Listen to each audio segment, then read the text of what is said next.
الحمد لله رب العالمين الصلاة والسلام على سيد الأنبياء والمرسلين وعلى آله وصحبه وذرياته وأهل بيته أجمعين أما بعد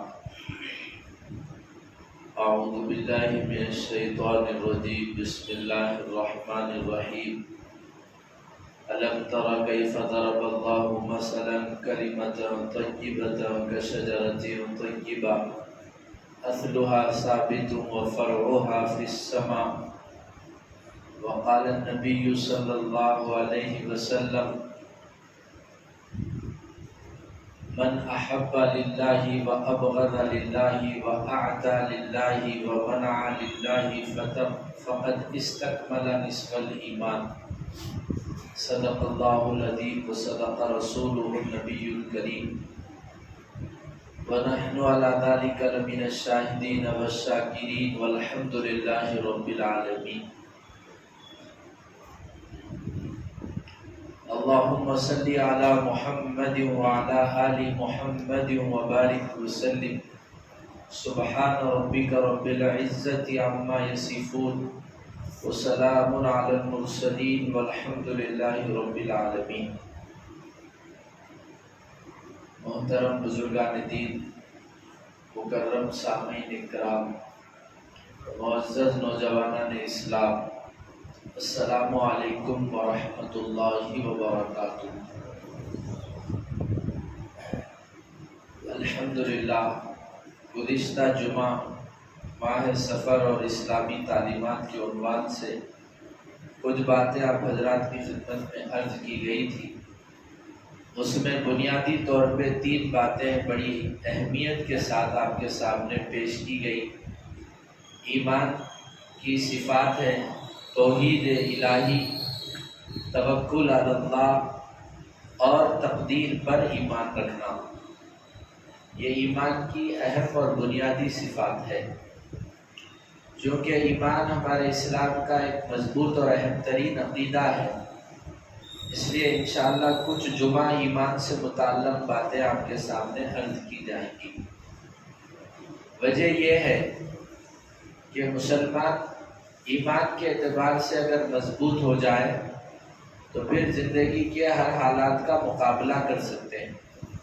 ایمان کے اعتبار سے اگر مضبوطی آ جائے تو پھر مسجد جمعہ جیسا منظر پیش کرے گی ہر نماز میں. ایمان اگر صحیح سمجھ لیے تو پھر صرف جمعہ میں ہم مسلمان نہیں دکھیں گے، کاروبار میں بھی ہم مسلمان دکھیں گے، اپنے آپسی جھگڑوں میں بھی ہم مسلمان رہیں گے، کاروبار، تجارت، ملازمت میں بھی ہمارے اسلام کی خوشبو معاشرے کو ملے گی. اسی لیے اس موضوع پر انشاءاللہ کچھ جمعہ تفصیل کے ساتھ آپ کے سامنے باتیں عرض کی جائیں. پہلی بات یہ سمجھنا ہے کہ ہم اپنے آپ کو مسلمان اور مومن کہتے ہیں، لیکن قرآن کس کو مومن کہتا ہے؟ قرآن کی نگاہ میں ایمان کی کیا شان ہے اس کو ہم سمجھیں گے. اور آج کی بات آپ غور سے سنیے، سمجھیے، دوسروں کو پہنچائیے. ہر آدمی کی یہ ضرورت ہے اور بولنا نہیں چاہیے، بڑی بات ہے، لیکن انشاءاللہ آپ کو پہلی دفعہ یہ بات سننے کو ملے گی اور آپ جس کو سنائیں گے وہ بھی بولے گا کہ اب پہلی دفعہ سناؤں.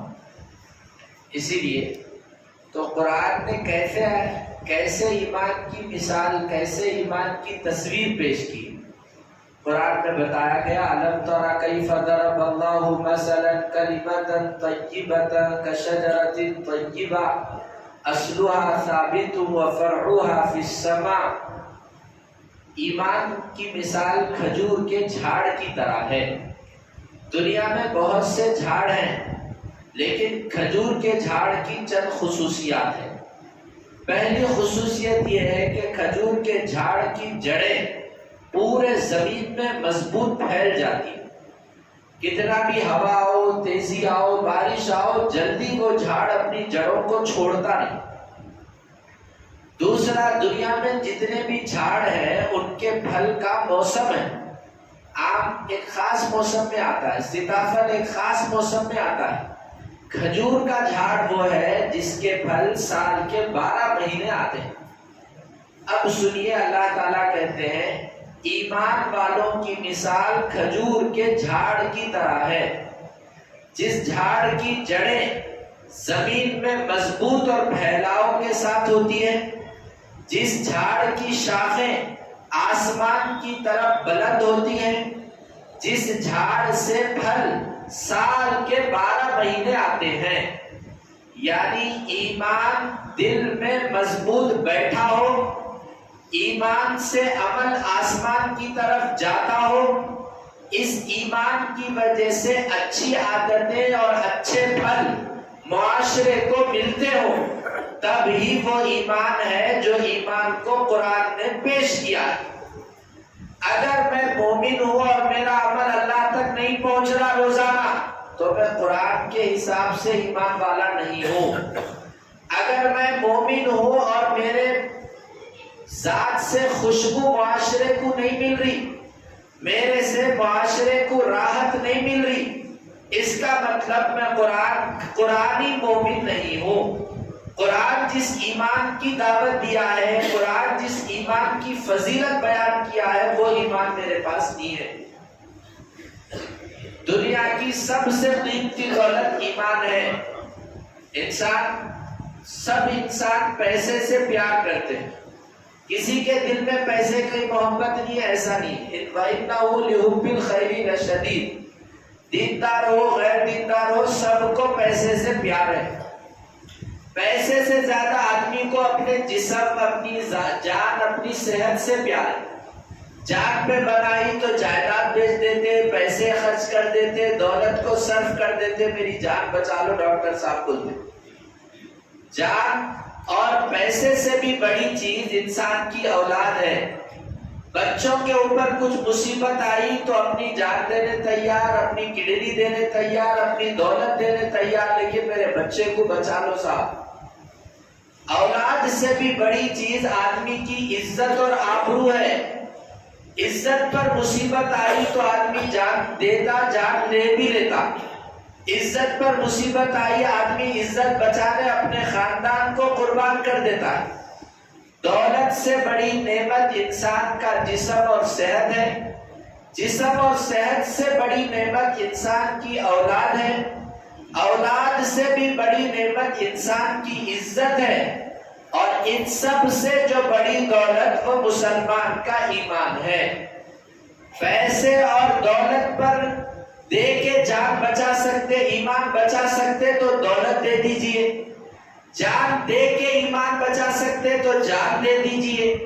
اولاد کو قربان کر کے ایمان بچا سکتے تو ایمان بچائیے. عزت کو قربان کر کے ایمان بچا سکتے ہیں تو ایمان بچائیے، کیونکہ ایمان اس دنیا کی سب سے عظیم نعمت ہے. وہ کس طرح؟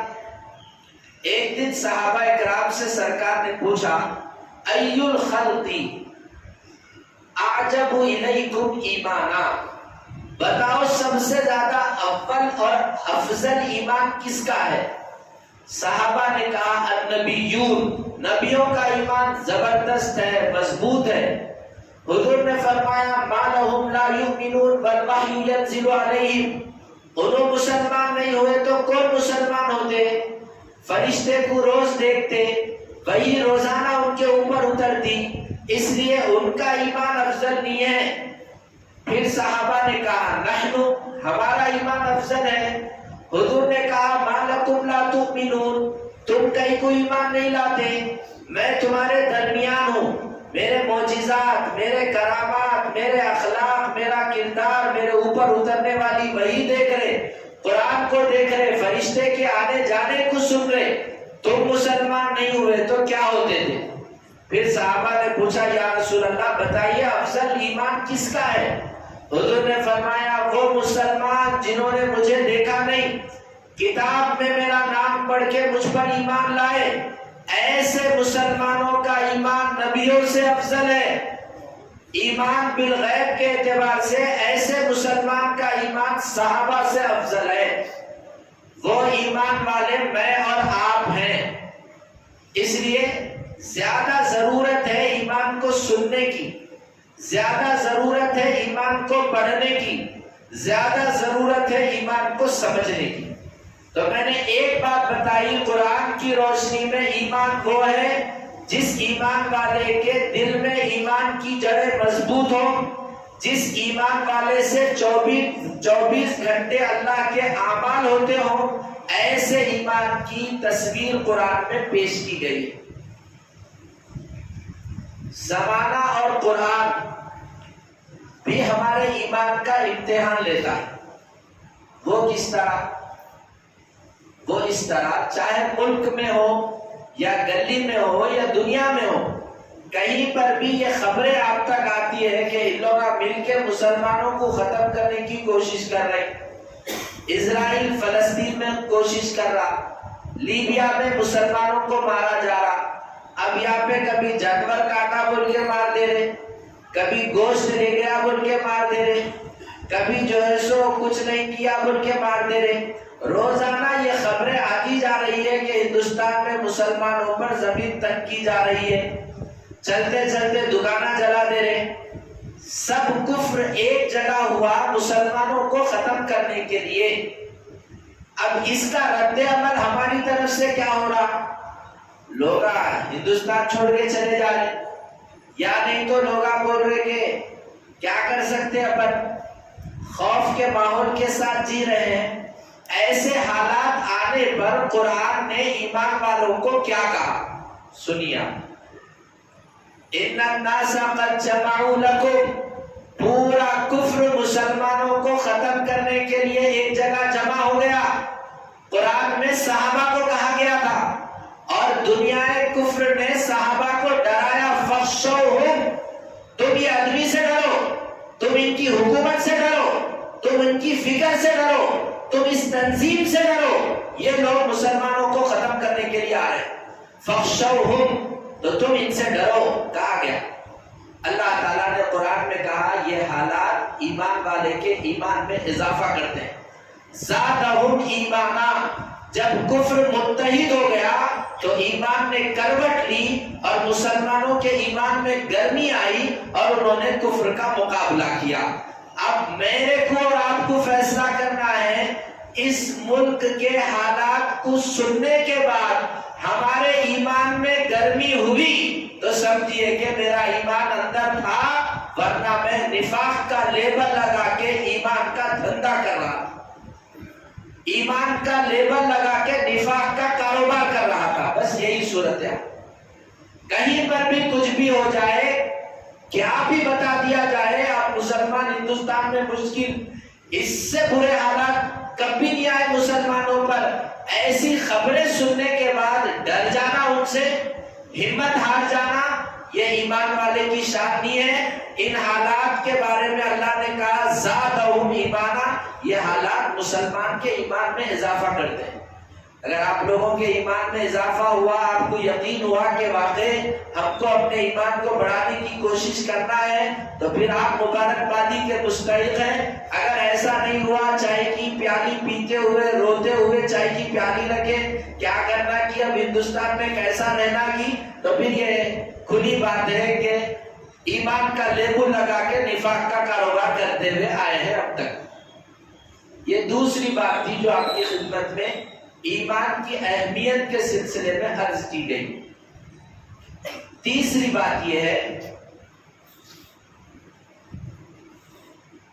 آسمان کا سورج آسمان سے نکل رہا ہے، یہ ممکن ہو زمین سے پھٹ کے نکل سکتا ہے، ایسے ہی زمین سے نکلنے والے پودے جھاڑ زمین سے اگتے ہیں، یہ بھی ممکن ہو سکتا ہے کہ یہ جھاڑ اب زمین سے نہیں آسمان سے اگیں گے، لیکن یہ کبھی نہیں ہو سکتا کہ اللہ کا ججمنٹ فیل ہو جائے، اللہ کی کوئی کہی ہوئی بات غلط ہو جائے، یہ نہیں ہو سکتا۔ اب سنیے اللہ ایمان والوں کو کیا کہہ رہے ہیں، وَلَا تَهِنُوا وَلَا تَحْزَنُوا وَأَنْتُمُ الْأَعْلَوْنَ إِن كُنتُم مُؤْمِنِينَ، کیا بھی ہو جائے، دنیا زیر ہو جائے، زبر ہو جائے، زیرو ہو جائے، ڈرو مت، تم غمگین مت ہو، تمہارے دل میں ایمان ہے، کامیابی تمہارے قدم چومے گی۔ ہندوستان میں ہو یا دنیا بھر میں کہیں بھی ہو، کیا بھی ہو جائے، ایمان میں مضبوطی اور ثبات ہے، انشاءاللہ ہمارا مستقبل روشن ہوگا، کامیابی ہمارے قدم چومے گی۔ اگر ایمان میں ضعف ہے، ایمان میں کمزوری ہے، تو بلی کے پکارنے پہ بھی خبر کی یاد آئے گی، ڈر جائے گا۔ اس لیے کیا بھی ہو جائے، 100 لوگ مارے جائیں، 1000 لوگ مارے جائیں، کتنا بھی سیاسی، مذہبی، حکومتی سطح پر کتنے بھی برے حالات کیوں نہ ہو جائیں، ہم کو ڈرنا نہیں ہے۔ اگر ایمان ہے تو ڈر نہیں ہے، ڈر ہے تو ایمان نہیں۔ ڈرنے والا مسلمان نہیں ہو سکتا۔ کیا بھی ہو جائے، جوش اور جذبے اور غیرت ایمانی کے ساتھ آگے بڑھنا چاہیے۔ اس لیے کچھ بھی خبر آ جائے، کچھ بھی حالات آ جائے، ایمان والا نڈر، ایمان والا خوف کے ساتھ نہیں جی سکتا۔ ایمان ہے تو انشاءاللہ کامیابی۔ یہ تمام باتیں ایمان کی اہمیت اور عظمت کو بتانے کے لیے آپ کے سامنے عرض کی گئی۔ اب سنیے، آپ ہمارے ایمان کو ختم کرنے کے لیے کیسی کوششیں اور سازشیں ہو رہی ہیں، اور ہم لوگ غیر محسوس طریقے پہ اپنے ایمان کو، اپنی نسل کے ایمان کو کتنا نقصان پہنچا رہے ہیں۔ یہود اور شیطان نے ہمارے ایمان کو ختم کرنے، کمزور کرنے کے لیے 2 طرح کا نظام چلایا۔ وہ مسلمان جو ایمان میں پختہ ہیں، جو ایمان میں سمجھوتا نہیں کرتے، ان کو غلط الزامات لگا کر صفحہ ہستی سے ختم کر دو۔ اس کی 2 مثالیں آپ کے سامنے عرض کر دوں میں۔ صدام حسین کو آج اگر وہ زندہ ہوتا نا، انشاءاللہ فلسطین کی یہ صورتحال نہیں ہوتی۔ چند شخصیتیں عرب ملکوں میں ایسی تھی جن کا زور عمر کی طرح کفر کے دلوں میں بیٹھا ہوا، اس لیے ان کو باقی رکھتے ہوئے یہ لوگ یہ کام نہیں کر سکتے تھے۔ جن میں ایک ہمارے سعودی عرب کے شاہ سلمان فیصل ہے، جن کا انتقال ہو گیا۔ آپ کو معلوم، آج کا یہ ہندوستان دیکھ کے آپ پریشان ہو رہے، ہر جگہ جو ہندو مذہب کی اہمیت ہے۔ یہی ہندوستان تھا جب شاہ سلمان فیصل یو پی کو آئے تھے، راستے میں جتنی بھی عبادت گاہیں تھی سب کو برقع بنا دیے تھے۔ ایک مسلم حکمران جب ہندوستان آیا تھا، سب عبادتوں پر خیمے ڈال کے، پردے ڈال کے چھپا دیے تھے۔ توحید کا علم بردار جس گلی سے گزر رہا ہے، وہاں شرک کا کوئی خیمہ نہیں دکھنا ہوگی۔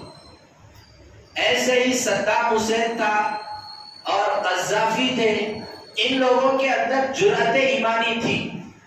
کیا بول کے ختم کیا گیا کہ یہ ایسا ہتھیار بنا رہا جو دنیا کے لیے نقصان دہ ہے، مار دیا گیا۔ ختم کرنے کے بعد معلوم ہوا کہ کچھ تھا ہی نہیں۔ یہی مسئلہ فلسطین کے ساتھ ہو رہا، جو مسلمان مضبوط ہے ایمان میں ان کو ختم کر دو، ان کے جان کا سودا کر دو۔ یہ کام پوری دنیا میں ہو رہا، مختلف ملکوں میں ہو رہا۔ دوسرا، وہ مسلمان جو کمزور ایمان کے ہیں، جو راکھی آیا تو راکھی پہن لیتے، جو دیوالی آئی تو پٹاخے پھوڑ لیتے، جو گنیش آیا تو لڈو کھا لیتے۔ ایسے لوگوں کے ایمان کو ختم کرنا ہے تو ان کے اندر سے حیا کو ختم کر دو۔ حیا چلے گئی تو ایمان چلے گیا، حیا چلے گئی تو مسلمان زندہ ہے لیکن اس کا ایمان مر گیا۔ اب وہ لاش ہے جو مسجد میں بیٹھی ہوئی ہے، اب وہ مردہ ہے جو مارکیٹ میں چل رہا ہے۔ اس لیے کہ سرکار نے کہا الحیا شعبۃ من الایمان، حیا ہے تو ایمان ہے، ایمان ہے تو حیا ہے۔ بغیر حیا کے ایمان نہیں، بغیر ایمان کے حیا نہیں۔ حیا ختم کرنے کے لیے کیا کچھ ہو رہا سب کو معلوم۔ آنکھاں کھولو ننگی تصویر، آنکھاں بند کر رہے ننگی تصویر کو دیکھ کے، کھا رہے ننگی تصویر کو دیکھ کے، سو رہے ننگی تصویر کو دیکھ کے، گاڑی پہ جا رہے ننگی تصویر کو دیکھ کے، کسی سے بات کر رہے ننگی تصویر کو دیکھ کے۔ آنکھ کھولنے سے لے کے بند کرنے تک خوابوں میں تک ننگی تصویر آ گئی ہے، اتنا حیا کا جنازہ نکال دیا گیا۔ حدیث میں کہا گیا اذا لم تستحی فاصنع ما شئت، اگر مسلم سماج سے حیا کو ختم کر دو پھر کوئی برائی ان کے اندر لانے کی ضرورت نہیں ہے، ہر برائی ان کا قسمت بن جائے گی۔ یہی صورتحال ہمارے ساتھ ہو رہی ہے۔ کیسی حیا، کیسا حیا سوچ سماج ہمارا چل رہا ہے۔ 5th 6th 7th کلاس کے بچے اسکول میں ایک ساتھ پڑھتے ہیں، لڑکی بھی اسی کلاس میں، لڑکا بھی اسی کلاس میں۔ 8th 9th تک تو بچی بالغ ہو جاتی ہے۔ جس بچی نے بلوغت کے بعد مرد کے ساتھ اختلاط کے کسی طرح کی رکاوٹ کو نہیں دیکھا، وہ بچی کو انٹر میں برقع دے کے بول رہی ہے مرد سے دور رہ تو، وہ عورت سے دور رہ تو۔ سمجھ رہے آپ؟ پورا جو تعلیمی نظام ہے حیا کو ختم کرنے والا بنایا گیا۔ ابھی 15 اگست آتا اور بھی کچھ تہوار آ گئے تو مسلمان بچی کوئی سیتا بھی بن جاتی ہے، مسلمان بچہ کوئی رام بھی بن جاتا ہے۔ یہ بے حیائی تہذیب کے نام پہ، تعلیم کے نام پہ ہماری پوری نسلوں کو بے حیائی کی نظر کر دے۔ پکنک بول کے لے کر جاتے ہیں اسکول میں بچوں کو، کیا کچھ ہوتا ہے سب کو معلوم ہے۔ کالج میں اسکول کی جو تعلیم ہے، ابھی نئی تعلیمی پالیسی آئی 2024 یا 25 میں، نیو ایجوکیشنل پالیسی، جس میں یہ کام کیا گیا کہ جتنے سبجیکٹ ہیں سب سبجیکٹ میں ہندو مذہبی روایات کو داخل کر دیا گیا، اور قوم کے سامنے یہ بتایا گیا یہ بھارت کی تہذیب ہے، اس تہذیب کو جو اپنائے گا وہ بھارتی مسلمان، وہ بھارتی انسان، جو اس تہذیب کے اگینسٹ میں جائے گا وہ پاکستان۔ یہی کچھ تعلیم اسکولوں میں، کتابوں میں بچوں کو دی جا رہی۔ ایک گنیش کا لیسن آتا، پڑھانے والا غیر مسلم رہا تو اس کو پروموٹ کرتا، اس کی خصوصیت بتلاتا۔ اب میرا معصوم بچہ، اس کے دل میں ایک بت کے عظمت آ گئی، ایمان چلے گیا۔ ایمان جانے کے واسطے کہیں سجدہ کرنا ضروری نہیں ہے، میرے دل میں یہ سوچ آ گئی کہ بھئی یہ پلے کے اندر ایک شان ہے، بس وہ سوچ ہی ہمارے ایمان کو ختم کر دیتی۔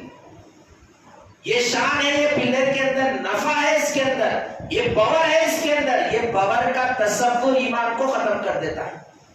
کبھی کتاب کھول کے کبھی بچے کے ساتھ بیٹھے آپ، میرا بچہ کیا پروجیکٹ کر رہا۔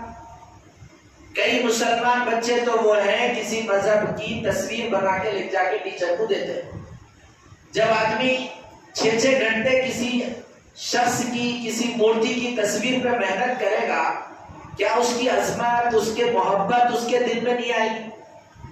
عجیب تعلیمی نظام ہے، تعلیم کے نام سے بچوں میں کفر پھیلایا جا رہا ہے، بے حیائی کو اسکولوں میں، کالجوں میں عام کیا جا رہا ہے۔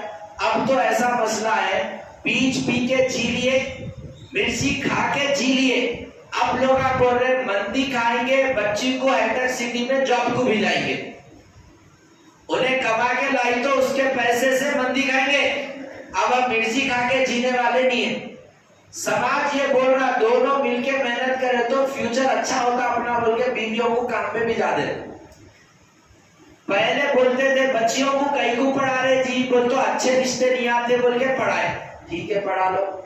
اب پڑھائے بعد شادیوں کے بعد کیا بولتے ہیں، تم ڈگری کر لے کے اتنا پڑھ لیے، گھر میں بیٹھنے کو جا کے کچھ کما دوں۔ اچھا، جیسا میں نے کہا سماج کو یہ بات بتائی گئی، ایک آدمی کسی کام میں آیا تو میں 2 روپے دیتا ہوں اس کو، وہ اس کام کو ایک عورت کر رہی تو میں 5 روپے دیتا ہوں۔ یہ سماج کا ذہن بنایا گیا، اس کی وجہ سے کام پہ، جاب پہ بچیوں کی بھیڑ، روزگار میں سب سے زیادہ کمزور بچے، پڑھے لکھے بچے، یہ سب وہی بے حیائی کے سسٹم کا حصہ ہے۔ میری بچی کمانے کو جا رہی ہے، میری بچی مردوں کے ساتھ بیٹھ رہی ہے تو حیا کہاں رہے گی؟ اب یہ باتیں ہضم نہیں ہوتے، ہضم اس لیے نہیں ہوتے کہ اب سماج نے یہ طے کر لیا میری بچی رشتہ کر لے کے آئی تو میں شادی کر دیتا ہوں، اس پہ راضی ہوں میں، اس کو ایک اچھا نام دے دیے، بچی کی پسند کا رشتہ ہے، مہذب نام، یہ نہیں ہے پٹاخے عیاشی کر کے پارکوں میں پھر کے لائی تھی اس کو، یہ نہیں ہے، اب یہ تہذیب یافتہ نام پسند کا رشتہ، یہ سب وہی بے حیائی کے سسٹم کا حصہ ہے، جو بے حیائی ہمارے سماج میں آ رہی ہے اور ایمان ختم ہو رہا ہے۔ سرکار نے کہا اذا لم تستحی فاصنع ما شئت، جب تمہارے اندر حیا نہیں ہے تو ایمان بھی چلے جاتا، اب کیا تو کرو تم، بے حیائی ختم، سب کچھ ختم۔ پہلے سماج میں اتنا غیرت تھی اور اتنا جوش ایمان تھا، کوئی پٹاخے کر لیا تو لوگ اس کی شادی میں نہیں جاتے تھے، ہمارے بچے بگڑ جاتے بھائی نہیں آتے، ہم لوگ بولتے تھے، اب تو پودینے کا کٹا لے جا کے اس کے گلے پہ ڈال رہے، اچھا کرا بیٹا بابا کا کام سستا کر دیا۔ یہ وہ بے حیائی کے سسٹم کا پورا سماج شکار ہو گیا، غیرت ایمانی ختم ہو گئی، اس کا یہ نتیجہ ہے۔ تعلیم جب بچے پڑھنے جاتے ہیں کالج میں، بڑی بڑی یونیورسٹیز میں، جو پڑھانے والا شخص ہوتا ہے، جس مذہب کے ساتھ وہ جڑا رہتا ہے، اپنے سبجیکٹ میں بچوں کو اس مذہب کو پروموٹ کرتا ہے۔ کوئی اگر ہندو مذہب کا ہے تو اپنے سبجیکٹ میں ہندو مذہب کو پروموٹ کرتا ہے، کوئی عیسائی مذہب کا ہے تو عیسائی مذہب کو پروموٹ کرتا ہے۔ یہ تعلیم جو ہے آدمی کے ایمان کو سمجھوتا کرنے والی تعلیم ہے۔ ہر بچی اور بچہ پڑھ کے آ رہے کالج سے، شاید ہی کوئی ہوگا ایسا استاد، مسلمان استاد، جو سبجیکٹ میں اسلام کی بلندی اور توحید کی حقانیت کو بتائے۔ پورے کالج مسلمان کا ہے، پڑھانے والے اپنے بھی ہیں، غیر مسلم بھی ہے، غیر مسلم تو بھی راکھی کی عظمت پہ بیان کر کے جائے گا، لیکن مسلمان سر، مسلم کالج کا پروفیسر عید کے دن، رمضان کے دن کسی بھی موضوع پہ توحید، رسالت، اسلام کی عظمت کو بتاتا ہی نہیں۔ یہ صورتحال ہے کالج کی، جہاں ہم پیسے دے کے ہمارے بچے کو کچھ بننے کے واسطے چھوڑ رہے، یہیں سے ہمارے ایمان، ہمارے نسلوں کی ایمان کا سودا ہو رہا ہے۔ سوچیے آپ، میں بولوں سے غلط دکھ رہا تو کالج میں جو بچہ پڑھ رہا، جماعت کا بچہ ہے، دیندار بچہ ہے، وہ بچے سے پوچھیے آپ کالج کا سسٹم بچے کو کہاں لے کر جا رہا۔ اس کے علاوہ کو ایجوکیشن، مل جل کے تعلیم ہوتی کالج میں، مل جل کے تعلیم، وہ زمانہ عمر کا زمانہ، وہ زمانہ جس میں ایمان عمر کا، جس عمر کے گلی میں چلنے سے شیطان کی ہوا نکلتی تھی، راستہ بدلتا تھا، وہ عمر دروازے کے باہر بیٹھا ہوا ہے، اندر سر کی بیٹی بیٹھی ہوئی ہے بول کے، کائی کو بھائی کس سے ڈر تھا باپ بیٹی کو؟ دنیا کو یہ پیغام دینا تھا، جنس کا اختلاف، جنس الگ الگ ہے، وہ مل جائے گی، خیال تو برا آئے گا کم سے کم۔ لو ہر کالج میں جانے والے مسلمان بچے بچیاں، میں بھی ایگزامز دیا، کئی ایگزامز میں جا کے دیکھ رہا ہوں، ایسا کچھ محسوس نہیں ہوتا کہ یہ مسلمان ہے، یہ عثمان کو ماننے والا ہے، اس کو حیا کا درس ہے، ایسا کچھ نہیں۔ مسلم بچیاں تو غیر مسلموں سے بھی کپا ہے۔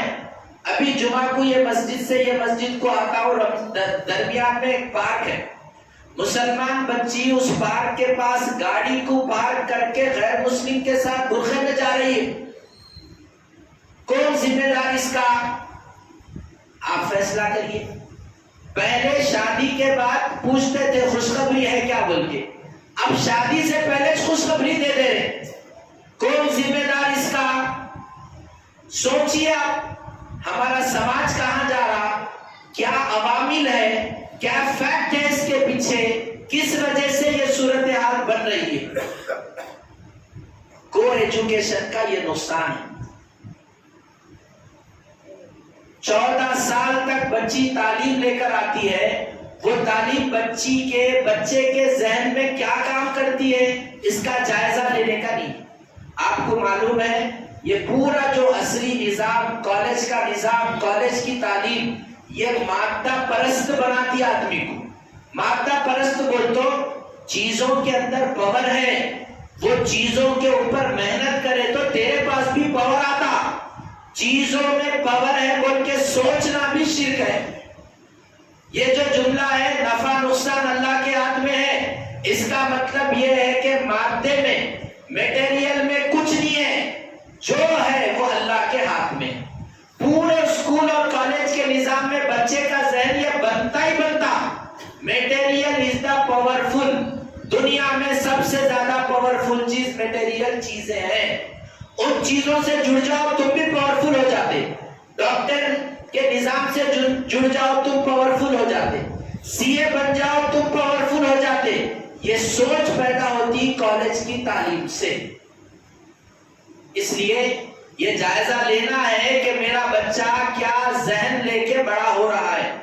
یہ اس کا مطلب یہ نہیں ہے کہ بچوں کو کالج میں مت پڑھائیے، اس کے ایمان کا امتحان لیجئے، کون سا کفر کا گھونسلہ اس کے دل میں بنا ہوا ہے، اس کا جائزہ لیجئے۔ آپ معلوم کریے خدا کے ساتھ اس کی وابستگی کتنی ہے۔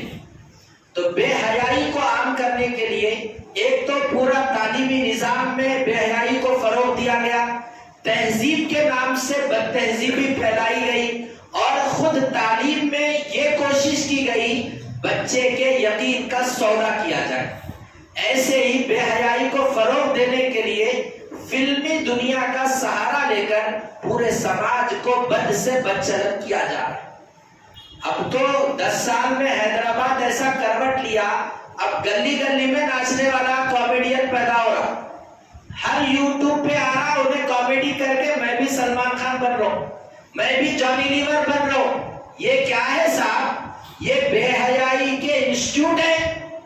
جتنے یوٹیوب پہ آ کے کامیڈی کر رہے حیدرآباد کے لوگ، حیدرآباد کی تہذیب کا جنازہ نکال رہے، اسلامی اقدار کو پامال کر رہے، سوسائٹی کو یہ بتلا رہے۔ ہمارے لوگ دکانہ کھولے تو وہ ناچنے والے یوٹیوبروں کو بلا رہے، انہیں آیا تو پبلک آتی،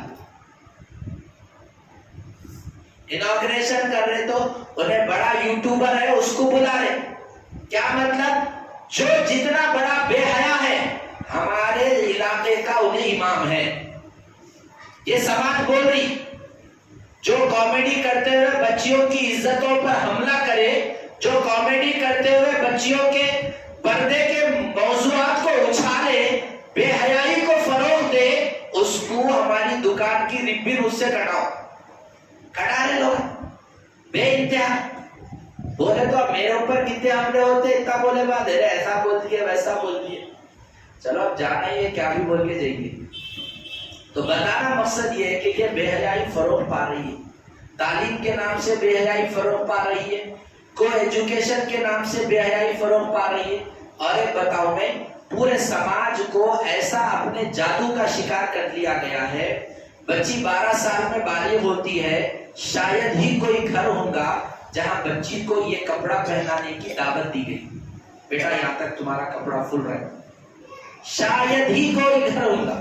وجہ وہ ہے فلموں کی وجہ سے، تعلیم کی وجہ سے، سوسائٹی کی وجہ سے بچی کا سر میرے سر کے برابر ہوا تو اس کو پردہ کرانا، وہ بھی خالی برقع ڈال لینا، اندر جینس پینٹ پہن لے، تو ٹی شرٹ پہن لے، تو بابا لے جا کے دلا رہا ٹی شرٹ، بابا لے جا کے جینس پینٹ دلا رہے۔ کیا مطلب؟ آزادی صاحب، ہمارے سماج کو آگے بڑھانا ہے صاحب۔ یہاں رک کے ایک بات سنیے، مسلمان بننے کے واسطے سید گھر میں پیدا ہونا ضروری نہیں، مسلمان بننے کے واسطے نبی یا ولی کے گھر میں پیدا ہونا ضروری نہیں۔ کہاں بھی پیدا ہو گئے، اللہ کو، رسول اللہ کو دل سے مان لیا، آپ مسلمان ہیں۔ لیکن دوسرے مذہبوں میں ایسا ہے، کیا بھی کر لو صاحب، آپ یہ خاندان میں پیدا ہو گئے تو آپ فلاں مذہب کے ہیں، یہ خاندان میں پیدا ہو گئے تو آپ عیسائی ہیں، اب اس کے بعد شراب کی دکان لگا لو چل جاتا، عید کے دن جا کے کبابا کھا لو چل جاتا، کیا بھی کر لو۔ کسی بھی مذہب کا کوئی بھی کام کرے، دنیا کے کسی بھی مذہب کو نقصان نہیں ہوتا۔ شراب کی دکان میں کاروبار کر کے، مست کاروبار کر کے، سونا لا کے اگر عبادت گاہ کو چڑھائے تو لوگ لے لیتے، ہر مذہب میں لے لیتے۔ اسلام ہی ایک واحد مذہب ہے جہاں پہ پابندیاں ہیں، شرائط ہیں۔ بس یہ کہا گیا آپ کسی بھی خاندان میں پیدا ہو صاحب، ایمان آپ کے پاس ہے تو آپ مسلمان ہیں۔ اگر آپ نبی کی بھی اولاد ہیں، آپ کے پاس ایمان نہیں ہے تو آپ مسلمان نہیں ہیں۔ یہ بتانا اس لیے ضروری ہے، راکھی پہننے سے کسی عیسائی کے عیسائی مذہب کو نقصان نہیں ہوتا، کیک کاٹنے سے کسی ہندو مذہب والے کے ہندو مذہب میں نقصان نہیں ہوتا۔ ایمان اتنا نازک عمل ہے، یہ کام کرنے کی وجہ سے ہمارے ایمان کو نقصان ہوتا ہے۔ کسی بھی مذہبی عمل پہ خوش ہونا ہمارے ایمان کو ضرر پہنچاتا ہے، اس لیے اس کو ذہن میں رکھیں۔ تہذیب کے نام پہ ایمان کا سمجھوتا، بے حیائی کے نام پہ ایمان کا سمجھوتا، اور کیا کہتے ہیں تعلیم کے نام پہ ایمان کا سمجھوتا، ایک نظام چل رہا ہے بڑا۔ اس لیے ضرورت اس بات کی ہے کہ اس زمانے میں اپنے سماج کے ایمان کی فکر کریں، اپنی نسل کے ایمان کی فکر کریں۔ ابھی میں ایک موضوع بولتے بولتے چھوٹ گیا ہے، جیسے کسی مورتی کی عبادت کرنا شرک ہے، ایسے ہی دولت سے کچھ ہوتا بول کے سوچنا یہ بھی شرک ہے، حکومت سے مسلم سماج کا کچھ ہوتا بول کے سوچنا یہ بھی شرک ہے، تعلیم سے مسلمانوں کی ترقی ہوتی بول کے سوچنا یہ بھی شرک ہے، کسی عورت سے کچھ میرے کو ملتا بول کے سوچنا یہ بھی شرک ہے۔ ایمان اتنی نازک چیز ہے، نہ حکومت سے کچھ ہوتا، نہ دولت سے کچھ ہوتا، نہ تعلیم سے کچھ ہوتا، جو ہوتا اللہ سے ہوتا، اس کا نام ایمان ہے۔ اس کا ہرگز یہ مطلب نہیں ہے بچوں کو مت پڑھاؤ، اس کا ہرگز یہ مطلب نہیں ہے کہ سیاست میں حصہ مت لو، اس میں حصہ لو، جذباتی تعلق اللہ رسول سے رہنا، جذباتی عقیدت صرف اللہ رسول سے ہونا، نفع نقصان صرف اللہ کے ہاتھ میں، اس کا یقین رکھنا۔ آپ ڈاکٹر بنیے، آپ لیڈر بنیے، آپ مالدار بنیے، آپ چو اور چرا کیا بھی بنیے، لیکن آپ کا یقین یہ ہو جو بھی ترقی ہے وہ اللہ کی ذات سے ہوگی۔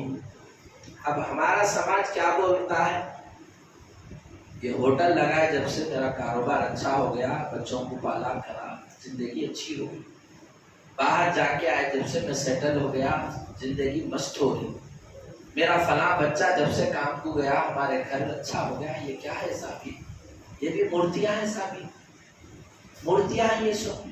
میری زندگی میں جو کچھ ہو رہا میرے اللہ سے ہو رہا، میری زندگی میں جو حرکت اور برکت ہے وہ میرے اللہ سے ہے۔ یہی مطلب ہے لا الہ الا اللہ کا۔ اس لیے اسی ایمان سے متعلق کچھ باتیں اور آپ کی خدمت میں عرض کی جائیں گی، کیسے ہم اپنے ایمان کو بنائیں، کیا محنتیں ہوں جس سے ہمارے ایمان میں اضافہ ہو، کیا کوششیں ہیں جس سے ہمارے ایمان کی حفاظت ہو۔ ایمان حاصل کرنا ہے، ایمان کو چمکانا ہے، ایمان کو بڑھانا ہے، ایمان کو بچانا ہے۔ یہ سب باتیں انشاءاللہ آئندہ کے جمعہ میں آپ کی خدمت میں عرض کی جائے گی۔ آپ اکیلے بیٹھ کے سوچئے یہ بات ہمارے علاقے کے ہر فرد کو سننا چاہیے یا نہیں سننا چاہیے۔ آپ سوچئے یہ بات آپ سن لے کے خالی رکھ لینا چاہیے یا دوسروں تک پہنچانا چاہیے۔ یاد رکھ لیجئے کتنا بھی بڑا گنہگار کیوں نہ ہو، ایک ایمان صحیح ہے اس کے لیے جنت طے۔ اگر ایمان نہیں ہے، ایمان میں ضعف ہے، ایمان میں اضمحلال ہے، سب کچھ نیکیاں ہونے کے باوجود آدمی جہنم میں جاتا ہے۔ ایک واقعہ سن لیجئے ایمان کے سلسلے میں اپنی بات کو ختم کرتا ہوں۔ حضرت یوسف علیہ السلام ایک زمانہ حکومت پر آئے، آپ بادشاہ بنے، غریبی چھا گئی پورے سماج میں، تو سب کو اناج دیتے تھے، آپ پیسے لے کے اناج دیتے تھے۔ تو ایک نوجوان آیا یوسف علیہ السلام کو آ کے اناج پوچھا، حضرت یوسف علیہ السلام نے اس کو اناج دی۔ دینے سے پہلے اس نوجوان نے کہا صاحب تم میرے کو پہچانے کیا؟ تو یوسف علیہ السلام بولے نہیں پہچانا صاحب۔ تو بولے میں وہ نوجوان ہوں جو بچپنے میں آپ کے اوپر زلیخا الزام لگائے تو آپ کی پاکی کی گواہی دیا۔ یوسف علیہ السلام اتنا خوش ہو گئے، پورا اناج پھگٹ میں دی، ایک نوکر اس کے ساتھ لگا دی، اور اناج غلہ دل کھول کے بغیر پیسے لے کے بھیجا دی۔ اب یہاں رک کے یہ مضمون کو سمجھیے، ایک انسان کو میری پاکی بیان کرا بول کے وہ بندے پہ اتنا خوشی ہوئی، کل اللہ تعالیٰ ہم مسلمانوں کے ساتھ یہی معاملہ کریں گے، پوری دنیا میرے خلاف بولتی تھی، ان لوگا میری توحید کی گواہی دیے، انہی کے لیے میں نے جنت رکھی۔ اس لیے سب سے اہم مسئلہ ہمارا ایمان کا ہے. ہر جگہ کمپرمائز. ابھی میں بتاؤں آپ کو، کسی کا تہوار آ گیا، مسلمان کی تصویر کے ساتھ کسی مورتی کی تصویر ہے. سیاسی لوگوں کے پاس تو دین ہی نہیں ہے. ان لوگوں تو ابھی ایک صاحب جبلی ہلز میں چل رہا نا تماشا، ایک بڈھے میاں بول رہے مول صاحبوں کو سیاست میں نہیں آنا چاہیے بول کے خبر میں آیا. تو کئی سیاسی لیڈرز ہیں اپنی تصویریں مورتی کے ساتھ ہے. بہت بڑا مسئلہ ہے. دیکھو صاحب، کون سا بھی گناہ چل جاتا صاحب، یہ ایمان کا ایسا مسئلہ ہے کچھ نہیں ہونے والا ہے. کوئی نبی کی بھی چلنے والی نہیں ہے. ابو طالب کفر پہ مرے ہیں، حضور صلی اللہ علیہ وسلم استغفار کرتے رہے، اللہ تعالیٰ صاف منع کر دیے لا تصلی علی من مات علی کفر ابدا. اس کی نماز مت پڑھائیے جو کفر پہ گیا، جو کفر پہ رہا اس کے لیے استغفار بھی مت کرے. اس لیے اللہ کے واسطے کیا بھی گناہ ہو جائے ٹھیک ہے، توحید اور ایمان کے ساتھ ذرا برابر سمجھوتا مت کریے. جیسا میں میری اماں کا شریک برداشت نہیں کرتا، ویسے ہی میں میرے رب کا بھی شریک برداشت نہیں کرتا. اگر میں انسان ہوں تو ماں کے ساتھ شرکت نہیں، اگر میں مسلمان ہوں تو میرے رب کے ساتھ بھی شرکت نہیں. اللہ تعالیٰ ہم سب کو توحید اور ایمان کو سمجھنے کی توفیق دے. وآخر دعوانا